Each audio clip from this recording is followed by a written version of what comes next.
Youth activist group Anakbayan on Monday accused the military of war crime following the death of Bayan Muna party list representative Euphemia Colyamat's daughter in a clash between soldiers and the New People's Army or NPA in Surigao del Sur.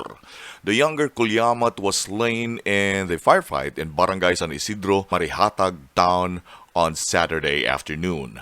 Troops recovered at the scene war material including 5 firearms and 4 improvised explosives. The Armed Forces of the Philippines drew flak after the picture Colyamat's remains posed as though she were still carrying a rifle and with soldiers displaying her corpse alongside firearms made rounds online. Defense Chief Delfin Lorenzana and AFP spokesperson Brigadier General Edgar Arevalo initially said this is normal and soldiers did this after clashes with Abu Sayyaf, Moro National Liberation Front, and the Moro Islamic Liberation Front, a member in the past. We will study how we can protect the dignity and privacy of the families.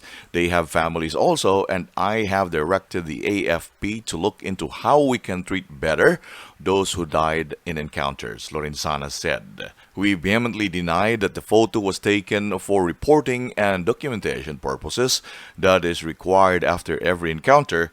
It was not meant to scoff at the dead or demean the remains whose identity is not known to the soldiers, Arevalo said, adding, it's not the military's policy to distribute such pictures and a similar act constitutes to violation of our stringent policy. The Anakbayan youth activist group, however, accused the military violating the International Humanitarian Law Rule 113, Treatment of the Dead, and Article 3 of Part 4 of the 1998 Comprehensive Agreement on Respect for Human Rights and IHL in the Philippines. By using Javelin's dead body as ammunition for their propaganda, the AFP emboldened themselves as a gang of war criminals, Vince Simon, Anakbayan National Secretary General, said in a statement. They did the same to Joe Lapera, Giancarlo Alberto, and many other revolutionary martyrs who were killed not once but multiple times as the AFP circulated photos of their mutilated corpses,